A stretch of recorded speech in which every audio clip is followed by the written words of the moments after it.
मंडळी, ठरलं तर मग या मालिकेचा आजचा म्हणजेच 11 फेब्रुवारीचा रिव्ह्यू तुम्ही ऐकत आहात. प्रेक्षकांनो, आज एपिसोड सकाळपासून आलाच नाही लवकर, आत्ता आलाय जस्ट दुपारी. लगेच तुम्हाला देतीये त्याचा रिव्ह्यू. तर बघा, सुरुवातीला त्यांनी दाखवलंय की सायलीची जरा म्हणजे फजिती झालीये, थोडा गोंधळ झालाय तिचा. तिला आता सुधरेना काय काय कामं करावी आणि काय काय नाही. एकीकडे तिला फोन येतात, फोनवर कोणी म्हणते की मॅडम मी गोविंद बोलतोय, त्या केससाठी आपल्याला पुढच्या आठवड्याची तारीख मिळाली आहे. सायलीला उमजेना काय उत्तर द्यावं. सायली त्या माणसाला म्हणते, हो का, वा वा, छान छान. आता पुन्हा आणखीन एक माणूस येतो आणि म्हणतो, मॅडम या केसेस जरा बघाल का. आता मात्र सायलीचा गोंधळ उडालाय. समोर ते एक कस्टमर बसले, ते म्हणते, मॅडम अजून किती वेळ लागणार आहे. आता तो माणूस म्हणतो, अहो मॅडम ही केस आधी बघा ना, अर्जंट आहे. चैतन्याच्या लक्षात आलंय की आता गडबड होतीये सायलीला. तो म्हणतो, एक मिनिट सायली वहिनी, तू एक काम कर, यावर सही कर बरं. सायलीने सही केली आहे. आता हे सगळे ऑफिशियल कामं सायलीच्या सहीवर कशी चालताय ते त्यांचं त्यांना माहिती, ते काही मला कळलं नाहीये. चैतन्य म्हणतो, करमरकर, मी तुम्हाला सांगतो नंतर तुमच्या केसचं सगळं व्यवस्थित डिटेल. तुम्ही आता याल का. असं म्हणून चैतन्याने प्रत्येकाला लावले ज्याच्या त्याच्या कामाला. सगळे गेल्यानंतर आता चैतन्य हळूच म्हणतो, वहिनी ते ब्रिंग इन अनदर शूज वगैरे ते सगळं ठीक आहे, पण आता अर्जुनचे बुट टोचायला लागली आहेत का तुला. नाही म्हणजे खरं सांग मला. अगं सायली वहिनी, तुझ्या चेहऱ्यावरनं वाटतंय ग. सायली आता तोंडात पुटपुटते, हे सगळं त्या इडलीच्या पिठापेक्षा जास्ती फसफसतंय. सगळे लोक एकत्र बोलायला लागले की डोकं भणाणतंय माझं, काय करू आता. सायलीचा उडालाय थोडासा गोंधळ, पण तरी सायलीने छान मॅनेज केलंय बरं का प्रेक्षकांनो. चैतन्य म्हणतो, अगं वहिनी तू टेन्शन घेऊ नको, तू आधी रिलॅक्स हो. आपण ना एक एक सगळ्या गोष्टी सॉर्ट करूयात, ठीक आहे. आधी कॉल्स मॅनेज करू, मग क्लायंट्स मॅनेज करू. तू आता शांत हो थोडीशी. सायली म्हणते, चैतन्य भाऊजी, रिलॅक्स होण्यासाठी माझ्याकडे एकच मार्ग आहे. चैतन्य हसून म्हणतो, सॉलिड हा वहिनी, सॉलिड. म्हणजे अर्जुनला फोन करायचा. आता चैतन्य हसून म्हणतो, वहिनी फॅन्टॅस्टिक आयडिया. अर्जुन इकडे कपडे वाळू घालतोय बरं का प्रेक्षकांनो. मला असं वाटतंय कपडे वगैरे वाळू घालायला यांच्याकडे विमल आहे ना. अर्जुनने एक्स्ट्राची कामं का लावून घेतली आहेत मागे कळत नाहीये. असो, पण आता तो जेव्हा हे काम करत असतो तेव्हा सायलीचा फोन आलाय. आता हा अर्जुनही थोडा ॲटिट्यूड देतो बरं का. मला माझ्या कामात डिस्टर्ब करू नकोस बायको. सायली म्हणते, अहो डिस्टर्ब नाही केला, तुम्हाला कामं जमतायत का हे बघायला फोन केलाय. झालं का सगळं, का अजूनही त्या वॉशिंग मशीनवर कुठला कलम लावायचा विचार करताय. अर्जुन म्हणतो, टोमणे मारायची गरज नाहीये, माझं सगळं काम परफेक्ट मॅनेज केलंय मी, तू तुझं बघ. सायली, लिगल डॉक्युमेंट जमतायत का तयार करणं. सायली म्हणते, कुठले लिगल डॉक्युमेंट. तेवढ्यात आता एक माणूस येतो आणि म्हणतो, मॅडम ही आहेत लिगल डॉक्युमेंट्स या फाईलमध्ये. सायली आता ते चेक करते आणि म्हणते, बरं आली आहेत हा माझ्या हातात लिगल डॉक्युमेंट. अहो चैतन्य भाऊजी, ही लिगल डॉक्युमेंट. अर्जुन म्हणतो, बायको तुला कोणाची तरी मदत घ्यावीच लागते ना तिथे. मी काय म्हणतो, सोडून दे ना हट्ट, कबूल कर की तुला नाही जमत आणि येऊन जा घरी. सायली म्हणते, मग तुम्ही कबूल करा ना की तुम्हालाही जमत नाहीये. तुम्ही हारलात, कबूल करा. इथे निदान मी दुसऱ्याच्या मदतीने काम तरी पूर्ण करतेय, आता तुम्ही तो स्वयंपाक पूर्ण करा म्हणजे झालं. अर्जुन पुढे काही बोलणार तेवढ्यात सायलीने फोन ठेवलाय. अर्जुन विचार करतो, बायको पण ना. अर्जुनला असं वाटतंय की सायलीला आता ते काम जड जातंय.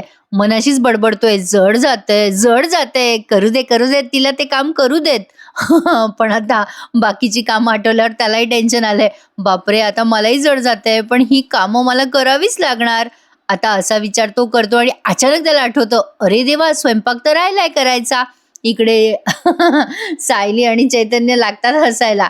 चैतन्याला बरं मजा येते बरं का अर्जुनच्या या अवस्थेवर. हळूच म्हणतोय चैतन्य, वहिनी जमेल का ग अर्जुनला स्वयंपाक करणं.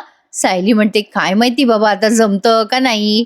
असो, आता इथे मध्येच त्यांनी नागराचा एक सीन दाखवलाय. आज ना प्रेक्षकांनो, त्यांनी एक वेगळंच गौप्य स्पॉट म्हणा किंवा सस्पेन्स रिव्हील केलाय बरं का.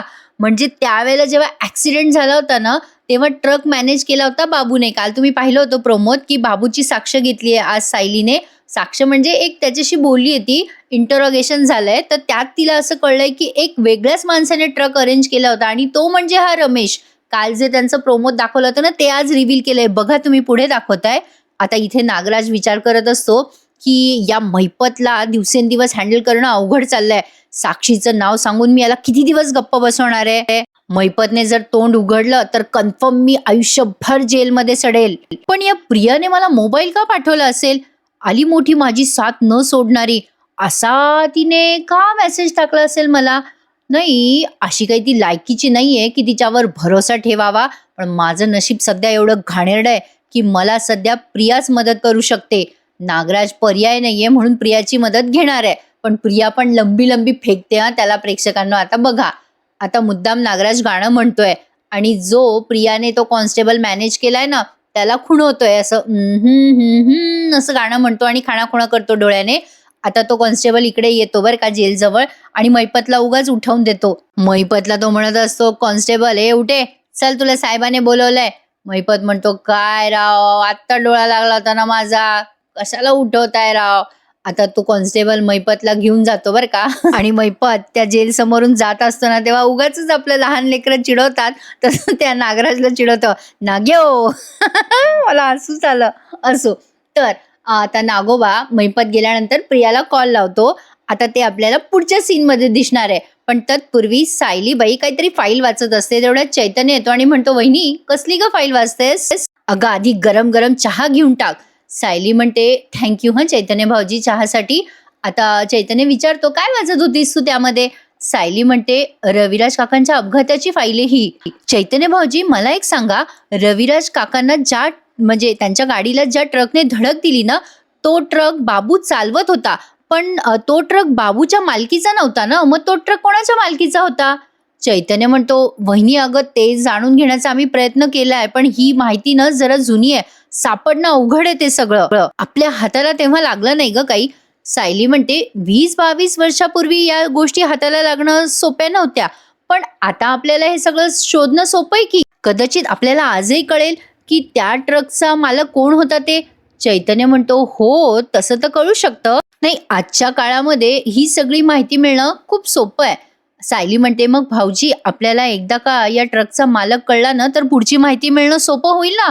चैतन्य म्हणतो, चालेल वहिनी, मी एक काम करतो, मी बाबूला फोन लावतो. आता बाबू त्यांच्या ऑफिसमध्येच आहे प्रेक्षकांनो, जो इतके दिवस दाखवला नव्हता, जो आज तुम्हाला दिसणार आहे. आता चैतन्यने बाबूला फोन करून बोलवलंय. अर्जुनच्या ऑफिसमध्येच बाबूला त्यांनी लपून ठेवलेला आहे ना. आता चैतन्य म्हणतो, बाबूला घेऊन ये रे, कोणाला तरी फोन करून सांगितलंय चैतन्यने. आता इकडे बघा, प्रिया आणि नागराजचा सीन दाखवलाय त्यांनी. प्रिया बाहेरच असते बरं का कुठेतरी आणि नागराज तिला तेवढ्यात फोन करतो. नागराज फोन केल्या केल्या म्हणतो, फोन कशाला पाठवलास प्रिया? प्रिया म्हणते, फोन कशाला पाठवला म्हणजे? काका, माझे प्रिय काका. अहो काका, मला किती आठवण येत होती तुमची माहितीये. तुम्हाला फोन पोहोचवण्यासाठी मला खूप कष्ट घ्यावे लागले. तुमच्यामुळे आणि अण्णा सरांमुळे ज्या ज्या माणसांची माझी ओळख झाली ना त्या सगळ्यांचा मला अशा वेळेला करेक्ट उपयोग होतो. नागराज म्हणतो, कामाचं बोल प्रिया. प्रिया म्हणते, कामाचं काय बोलणार काका? हो मी तुम्हाला एवढंच सांगणार आहे की आजपासून ना तुम्ही टेन्शनच घेऊ नका. काका, बाहेरची आघाडी सांभाळायला मी आहे. तुम्हाला काही लागलं सवरलं ना तर हक्काने मला मेसेज करा. आणि काका, तो जो फोन आहे ना तुमच्याजवळ तो परत हवालदारला देऊन टाका हो. तुमच्याकडे जर तो फोन सापडला तर रिस्क नको. आणि जेव्हा तुम्हाला माझी आठवण येईल, जेव्हा तुम्हाला माझ्याशी बोलावं वाटेल तेव्हा त्याच्याकडनं फोन पुन्हा मागून घ्या. नागराज म्हणतो, प्रिया या सगळ्यात तुझा ग काय फायदा? प्रिया म्हणते, माझा फायदा? छे हो काका, आपल्या माणसामध्ये कोण फायदा तोटा बघतं? तुम्ही माझे आहात, आपले आहात ना. आता तुम्ही जेलमध्ये बसून माझ्या विरुद्ध तोंड उघडणार नाही एवढं बघा. नागराज म्हणतो, अच्छा असं आहे होय, आलं माझ्या लक्षात. उगाचच कशाला करशील तू हे सगळं प्रिया? स्वार्थी आहेस ना प्रिया, एक नंबरची स्वार्थी आहेस तू. पण काळजी करू नकोस, मी तोंड उघडणार नाही. पोलिसांनी मला कितीही मारलं ना तरी सुद्धा तू तन्वी नाही आहेस ना हे मी कोणाला कळू देणार नाही. पण प्रिया, तुला पण आता माझं एक काम करावं लागेल. प्रिया म्हणते, कसलं काम हो काका? पण काका, तुम्ही पण ना, वाटलंच होतं मला. संधी बघून तुम्ही बरोबर करेक्ट डील ऑफर करणार. स्वार्थी कोणतं म्हणे मी? नागराज म्हणतो, ए प्रिया, काय डील आहे ते सांगू का आता? आणि मला गॅरंटी दे हे काम तू पूर्ण करणार याची. प्रिया म्हणते, बोला. आता इथून पुढे ना प्रेक्षकांनो, नागराज नुसता बोलतोय आणि आपल्याला म्युझिक ऐकू येतंय. बट आय गॅरंटी की नागराजने साक्षीच्या प्रेम प्रकरणाबद्दल प्रियाला सांगितलं असणार आहे. म्हणजे आता सचिनला ही नक्की ब्लॅकमेल करणार किंवा सचिन थ्रू काहीतरी मॅनेज करणार आहे नागराज, असा एक माझा अंदाज आहे बरं का. काय वाटतं तुम्हाला? मला कमेंटमध्ये नक्की कळवा. कारण प्रियाने हे सगळं ऐकल्यावर तोंडावर बोट ठेवलंय. म्हणजे असं, हा अरे बापरे, हे सगळं खरंय काका, असं ती विचारते नागराजला. आणि त्यावर तिला नागराज म्हणतो, होय प्रिया, हे सगळं 113% खरंय. बापरे प्रेक्षकांनो, आजचा एपिसोड सॉलिड आहे ना, त्यामुळे त्यांनी कदाचित उशिरा पाठवला हा. खूप मस्त दाखवलाय त्यांनी आजचा एपिसोड, पूर्ण बघा. आता इथे त्यांनी बाबूचा सीन घेतलाय. बाबूला विचारपूस करतायत सायली आणि चैतन्य. बाबू म्हणत असतो, कधी एकदा मैपत शिकलेला फाशीची शिक्षा होते किंवा जन्मठेप होते असं वाटतंय मला. मी तुमच्या ऑफिसमध्ये असा किती काळ राहणार आहे? पण त्या शिकरेचा निकाल लागला ना की मी इथून जायला मोकळा. सायली म्हणते, होईल बाबू, सगळं होईल व्यवस्थित. त्यासाठीच आम्हाला तुमची साक्ष महत्वाची आहे. मला एक सांगा की हा अपघात घडवून आणण्यासाठी तुम्हाला किती दिवस आधी सांगण्यात आलं होतं? बाबू म्हणतो, 10-15 दिवस आधी सांगण्यात आलं होतं मला. त्याचे मला पैसे देण्यात आले होते आणि असंही सांगण्यात आलं होतं की तिघांपैकी कोणीही जिवंत राहिलं नाही पाहिजे. आता बाबूने असं सांगितल्यानंतर पुन्हा प्रिया आणि नागराजचा सीन घेतलाय त्यांनी मध्येच प्रेक्षकांनो. आता नागराज प्रियाला म्हणतो, प्रिया तू माझं काम करणार आहेस की नाही आधी मला सांग. प्रिया म्हणते, काका तुमचं काम झालं म्हणून समजा, नका टेन्शन घेऊ हो. नागराज म्हणतो, थांब थांब, फोन नको ठेवू, आणखीन एक काम करायचंय तुला. त्या सायली आणि अर्जुनवर नीट लक्ष ठेव. असं काहीतरी कर की त्या अर्जुनला माझ्या विरुद्ध पुरावे मिळता कामा नये हा प्रिया. प्रिया म्हणते, काका काय हो, किती घाबरता तुम्ही. तुमची काळजी घ्यायला मी इथे आहे ना. तुम्हाला माहिती आहे का काका, मी तिथे असा कांड करून ठेवलाय ना की अर्जुनला तुमच्या केसकडे लक्ष द्यायला वेळच मिळणार नाही. नागराज म्हणतो, काय केलंय तू असं? प्रियानं प्रेक्षकांनो इथे खोटं बोलतीये, फेका मारतीये प्रिया. प्रिया म्हणते, काका अहो मी त्या अर्जुन सायलींना दोघांना अशी पिन मारली आहे ना, मी त्या दोघांमध्ये भांडणं लावली आणि त्यांना सांगितलं की तुम्ही एकमेकांची कामं करूच शकत नाही. त्या दोघांना ना एकमेकांचा मुद्दा सिद्ध करायचा आहे. अहो तो अर्जुन किचनमध्ये राबतोय सायलीसाठी आणि सायली तिकडे अर्जुनच्या ऑफिसमध्ये जाऊन बसली आहे. नागराज ते सगळं ऐकतो आणि त्याला विश्वास बसत नाही बरं का. प्रिया म्हणते, त्या सायलीला तिथे ऑफिसमध्ये काय जमणार आहे आणि तो अर्जुन राबतोय तिथे किचनमध्ये. तुमच्या केसकडे वेळच नाहीये कोणाला लक्ष द्यायला. नागराज म्हणते, चल चल, काही सांगते का ग तू? तू भडकवलं आणि ते दोघं भडकणार का? चल, शक्यच नाहीये. प्रिया बघा ना प्रेक्षकांना, खोटं बोल पण रेटून बोल म्हणते कशी नागराजला. अहो काका मी खोटं बोलत नाहीये, मी हे सगळं तुमच्यासाठी करते हो. काका एक काम करूया, हे बघा मला चान्स मिळाला ना की मी तुम्हाला त्या दोघांचा फोटो काढून पाठवेल, मग तुम्हाला पटेल का काका? नागराज म्हणतो, नाही, माझ्या गुडबुक मध्ये राहण्यासाठी तू हे सगळं करतेस. अगे प्रिया तू काही पण बोलशील ग आणि काही पण करशील, मला सगळं माहिती आहे. आणि फोन ठेव आता, माझं काम लवकरात लवकर कर, कळलं का? असं म्हणून आता नागराजने फोन ठेवलाय. प्रेक्षकांनो आता बघा पुढे काय होतं. बाबू आता एक मोठी आणि महत्वाची गोष्ट सांगतोय, पण तत्पूर्वी इकडचा सीन दाखवलाय त्यांनी सुभेदारांच्या घरचं. कल्पनाताई म्हणत असतात, बाई सायली अजून आलीच नाही, किती उशीर झाला तिला, अजून ऑफिस मधून आली नाहीये. अर्जुन ना त्या तिकटा मिठाच्या डब्याजवळ काहीतरी मसाले शोधतोय बरं का. प्रतापराव म्हणतात, हो ना, बराच वेळ झालाय सायलीला. आता मध्येच अस्मिता म्हणते, मला भूक लागली आहे. आता प्रतापराव म्हणतात, मला पण. अस्मिता म्हणते, पण त्या खऱ्या अर्जुन सुभेदारला स्वयंपाक जमत नाहीये ना.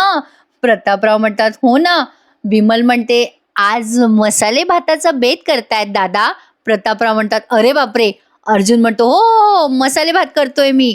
पण अर्जुनला ते मसालेच अजून कळेनात. अस्मिता म्हणते, अरे अर्जुन किती विचार करतोय, साधा मसाले भात करतोयस ना? अर्जुन म्हणतो, हो ग, थांब ना अस्मिताई, करतोय ना मी, पण याच्यात ना थोड्या थोड्या काहीतरी आहे आणि काय मसाले मला काही कळे ना काय काय वापरावं. हे बघ हे शेपूट पण आहे याला. अरे देवा, सेम रिॲक्शन प्रतापरावांची होती.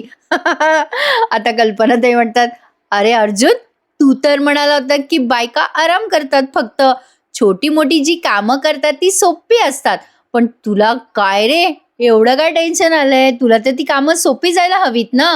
प्रतापराव म्हणतात, ए बाई कल्पना, अगं टोमणे नको मारूस त्याला, जा ना त्याला मदत कर. तू जर त्याला मदत नाही केलीस ना तर आज सगळ्यांना उपाशी राहावं लागेल बरं. कल्पनाताई म्हणतात, "अर्जुन चुकतोय हे सिद्ध करायला एक वेळेला मी तुम्हाला ठेवलं असतं उपाशी, पण अस्मिताला मी उपाशी नाही ठेवू शकत आहो. करते मी अर्जुनला मदत." कल्पनाताई म्हणतात, "थांब जरा अर्जुन, मी दाखवते तुला काय काय मसाले टाकायचे त्यात." कल्पनाताई गेल्यात बरं अर्जुन जवळ. आता बोलता बोलताना प्रेक्षकांनो अचानक अर्जुन हळवा होतो बरं का. आता सांगतात कल्पनाताई, "हे बघ बेटा, तुला आता फोडणी घालायची आहे इथे आणि याच्यात दालचिनी आहे, काळी मिरी आहे. हे बघ, यात मसाला विलायची पण आहे, ते पण टाक हं. कधी आणि कसं घालायचं हे तुला माहिती आहे का?" अर्जुन म्हणतो, "अगं टेन्शन नको घेऊ मम्मा, मला सगळं येतं." मी भोपळ्याची बी चालू आहे अर्जुनचं. आता तेवढ्यात त्याला तिथे मसाल्याचं फूल दिसतं. तो कल्पनाताईंना दाखवतो. "ए मम्मा, हे फूल कशाचं आहे गं? बघ ना किती छान फूल आहे हे." कल्पनाताई म्हणतात, "चक्री फूल आहे हे." "अरे बाबा, एकदा जेवता जेवता तुझ्या दाताखाली आलं होतं ते, म्हणून तू जेवण सोडलं. तेव्हापासून सायली हे कशातच घालत नाही. तुला आवडत नाही ना म्हणून." अर्जुन विचार करतो, "बापरे, माझ्या बायकोच्या किती लक्षात राहतं." अचानक तो हळवा होतो बरं का आणि विचार करतो, "माझी बायको एवढं करते माझ्यासाठी?" कल्पनाताई म्हणतात, बायको अशीच असते. नवऱ्याच्या लहान-सहान गोष्टी बायको लक्षात ठेवते. काय आवडतं नवऱ्याला, काय नाही, सगळं सगळं लक्षात ठेवते. पण बायकोला त्याची ना कधी शाबासकी मिळत, ना सुट्टी मिळत, ना कधी त्याचा पगार मिळत."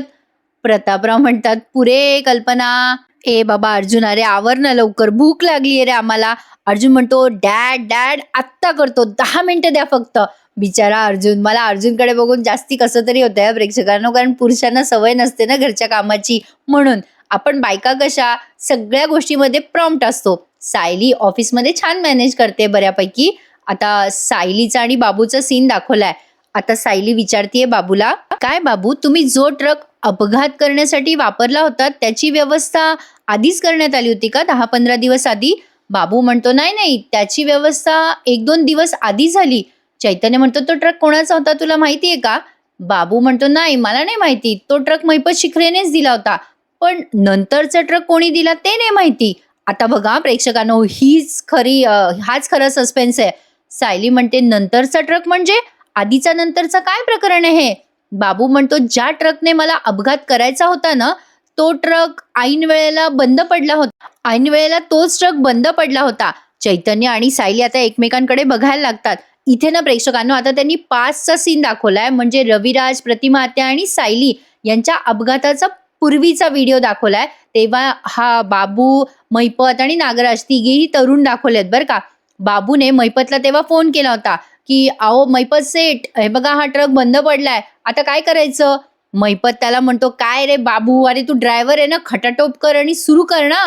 बाबू म्हणतो, "साहेब मी ट्रक चालवतो, बंद पडलेला ट्रक मला रिपेअर नाही करतायत."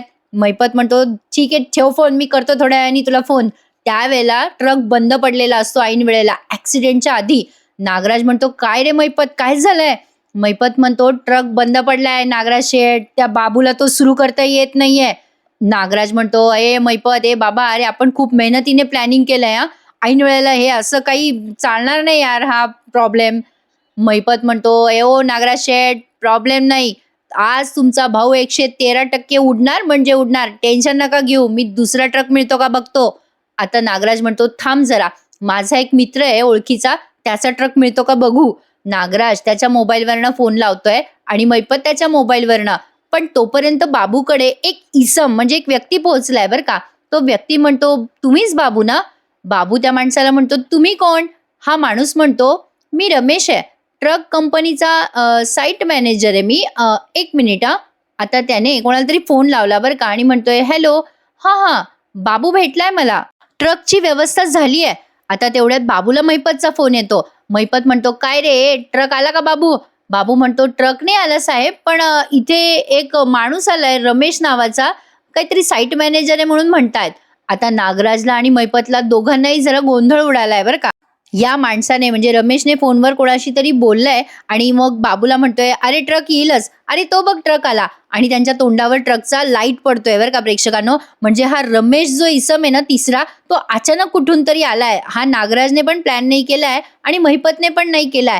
हे काहीतरी वेगळंच गौडबंग आलंय प्रेक्षकांनो. म्हणजे मला नक्की काय ते समजलंच नाहीये. आता हे सगळं सायली आणि चैतन्याने पण ऐकलंय बरं का. सायली म्हणते, "याचाच अर्थ दुसऱ्या ट्रकची सोय नागराजने केली असावी का? म्हणजे हा कोणी साईट मॅनेजर रमेश आहे त्याला सुद्धा नागराजने पाठवलं असणार बाबूकडे. चैतन्य म्हणतो मलाही असंच वाटते, हा रमेश जो कोणी आहे ना तो सापडायला हवा बघ वहिनी. काय रे बाबू, तुला आठवतं का तो रमेश, म्हणजे त्याचं आडनाव वगैरे काही? बाबू विचार करायला लागतो काही सेकंद आणि म्हणतो नाही नाही, मला काही आठवत नाहीये, त्याने फक्त रमेश नाव सांगितलं होतं मला. सायली म्हणते तो दिसायला कसा होता ते आठवतंय का तुम्हाला? म्हणजे त्याच्या वर्णनावरनं आपण त्याचं चित्र काढू शकतो. मग ते बाबू म्हणतं हो ते मला आठवतं, तो कसा दिसत होता ते. चैतन्य म्हणतो मग आपण स्केच आर्टिस्टला बोलूयात. सायली म्हणते लगेच बोलवा चैतन्य भाऊजी. ताबडतोब स्केच आर्टिस्टला बोलवण्यात आलंय आणि लगेच त्या रमेशचं स्केच काढण्यात आलंय प्रेक्षकांनो. बाबू वर्णन सांगतो आणि लगेच ते स्केच तयार सुद्धा होत आहे. आता ते स्केच बघून लगेच बाबू म्हणतो हो हाच आहे की, हाच तो रमेश आहे. अगदी तंतोतंत चित्र काढण्यात आलेलं आहे, खूप व्यवस्थित स्केच काढण्यात आलाय त्या रमेशचा. बापरे प्रेक्षकांनो, आजचा एपिसोड खूप मोठा आहे बरं का, रेकॉर्डिंग करायला पण वेळ लागलाय. सायली आणि चैतन्य ते बघतात स्केच आणि म्हणतात थँक्यू. त्या स्केच आर्टिस्टला म्हणतात तुमची मदत झाली, आता आपल्या हातात खूप मोठा पुरावा मिळालाय चैतन्य भाऊजी. चैतन्य म्हणतो वहिनी तुला कळतंय का, तू पहिल्या दिवशी केवढं मोठं यश मिळवलंयस. सायली म्हणते आपण इन्स्पेक्टर सावंतांना सांगूयात का, ते या स्केचवरनं या माणसाला नक्की शोधतील.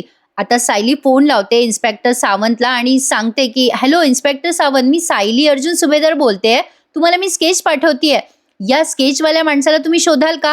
हो हो, हा माणूस जर सापडला ना तर किल्लेदारच्या ऍक्सिडेंटच्या केसबद्दल खूप मोठा पुरावा आपल्या हाती लागेल. हो मी तुम्हाला लगेच पाठवते ते स्केच. हो तुम्ही ना त्या माणसाचा फोटो सगळ्या पोलीस स्टेशनमध्ये पाठवा. ओके थँक्यू सो मच, असं म्हणते सायली आणि आता फोन ठेवून देते. चैतन्याने सुद्धा त्या स्केचचा फोटो काढलाय आणि आजचा हा एपिसोड संपला. आणि प्रेक्षकांनो पुढचा प्रोमो त्यांनी अतिशय गोड दाखवलेला आहे. सायली घरी आलेली असते आणि ते व्हॅलेंटाईन वीक साजरा करणार आहेत आता अर्जुन सायली. अर्जुनने सायलीसाठी छान गुलाबाचा बुके आणलेला असतो, पण प्रियाने त्या गुलाबाच्या फुलांची नासधूस करून टाकलेली असते आणि म्हणत असते मनाशीच आता बघू कसा व्हॅलेंटाईन वीक साजरा करतायत ते. आणि आता सायलीने अर्जुनसाठी काहीतरी गिफ्ट आणलंय, हॅपी रोज डे असं म्हणून ती काहीतरी टी शर्ट का काहीतरी देते, पण अर्जुनने सायलीसाठी आणलेला बुके खराब झालेला आहे. अर्जुन जवळ सायलीला देण्यासाठी काहीच नसतं, तेव्हा अर्जुनने त्या मसाल्यातलं चक्री फुल सायलीला गिफ्ट दिलंय आणि सायलीला ते प्रचंड आवडलंय. उद्याचा एपिसोड खूप छान आणि खास असणार आहे. अर्थातच आजचा एपिसोड कसा वाटला नक्की सांगा. आणि आज उगाच एवढ्या उशिरा एपिसोड पाठवला हो प्रेक्षकांनो, किती डिस्टर्ब होऊन जातं ना सगळं दिवसभर. असो तर बघूयात आता उद्याचा भाग खूप छान दाखवणार आहे ते. आजचा भाग कसा वाटला आणि या रमेश बद्दल तुम्हाला काही माहिती आहे का, म्हणजे मालिकेत पूर्वी तुम्ही ऐकले असेल तर प्लीज कमेंटमध्ये नक्की कळवा. मंडळी प्लीज चॅनलला सबस्क्राईब करायला विसरू नका. उद्याचा एपिसोड केव्हा येतो सांगता येणार नाही, आला सकाळी तर बरंच आहे. चला तर मंडळी मग भेटूयात उद्या पुन्हा एकदा. तोपर्यंत आजच्या एपिसोड रिव्ह्यूला लाईक करायला, शेअर करायला, सबस्क्राईब करायला विसरू नका मंडळी. टेक केअर, धन्यवाद.